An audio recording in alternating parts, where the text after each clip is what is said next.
Hello everyone, I'm Kyle Walker for your ECU update. Thanks a lot for joining us. A huge school year kickoff with Plunge into Purple events, but before we get to that, let's talk about the damage that Hurricane Irene left as it swept through the ECU campus. It was just like that annoying neighbor that comes to visit and overstays the welcome. Irene made landfall right off our coast as a Category 1 hurricane and pounded our area with heavy winds and rain for over 24 hours. It left hundreds of students off campus without power. Fallen trees caused down power lines like this one on the corner of 4th and Biltmore. Some students had just moved in before the first week of class and then they had to move right back out.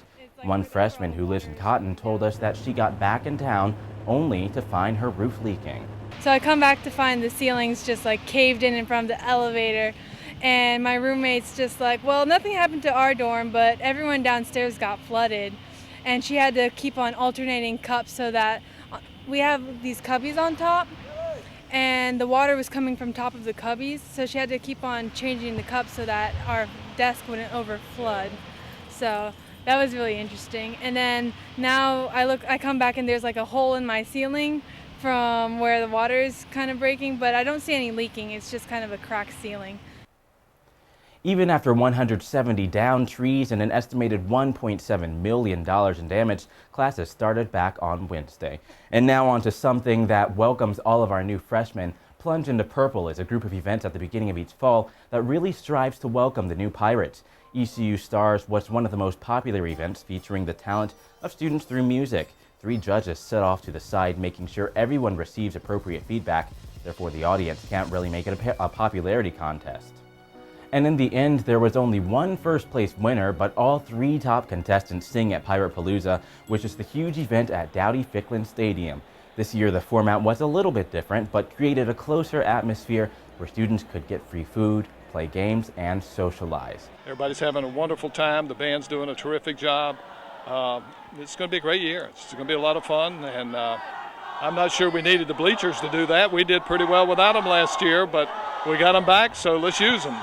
And along with the usual Plunge events, there was also one new addition this year. ECU teamed up with Target to open up the store at 10 p.m. only for students. Now, along with their low store prices, ECU also gave away free gift cards and prizes. I got hangers, I needed a trash can, Pirates Cove, woo, that's where I live. So I'm trying to fill up my apartment and everything. I'm really excited. The semester is starting to get crazy, and when that happens, there's nothing worse than running to class at the last minute. Now there's a new option hitting ECU's campus that comes at an unbelievably low cost to students. WZMB's DJ Crenshaw has teamed up with us to find out a little more about it. ECU's Going Green effort has rolled onto the bike riding scene through the Pirate Bike Share program. It gives them the opportunity to use bikes located all over campus, that they can go to any of these specific locations for bikes, get a bike, use it, just put it back on the same rack. ECU student Jane Minot recently learned about the program after she was curious about the designated purple racks. You know, just it's faster on a bike than on your feet, so I think it's a good idea. In 2008, they tried individual bike renting, but after a few issues, now it's bike sharing as of its April 1st launch. This way, you know, we've got multiple bikes, you know, where people can go and use them, and everybody has a chance to use them. It's easy to become a part of the Pirate Bike Share program. All you have to do is hand over $10 and you get a key. And before you know it, you're off to your next class. The issue that we would have is, you know, not returning of the keys and the locks. But again, you know, the deposit they put on it basically covers that in case that happens. Theft is also an issue that could cause problems with this new sharing effort. People literally just take wheels and pedals off bikes. Even though some kinks still need to be worked out, many people are already interested. The parents trying to find a way to keep their sons and daughters from bringing their car to campus. I really enjoy riding a bike. I think other people should have that opportunity. Crenshaw on ECU News. Lots of new shows beginning this fall on Campus 31. Hoist the Colors recaps all the action from every ECU home football game. Josh Graham covers all the major plays, touchdowns, and purple and gold excitement. Kyle Kettler looks at ECU hockey and Hockey Night in Greenville. He breaks down the games and also talks about the players and the coaches. WZMB's Latrice Mack turns DJ to VJ, bringing a top 10 music video countdown on the Music Wire. Then on Showcase, meet some ECU School of Music students as they perform pieces and new compositions. Look for the Captain's Masterpiece Theater. That's a 30-minute show which modernizes classic stories such as Edgar Allan Poe's The Telltale Heart. Finally, tune in every Friday from 4 to midnight for Student Film Fridays. Whether you're looking for a drama, comedy, thriller, or romance, these short films are fully shot and directed by ECU students.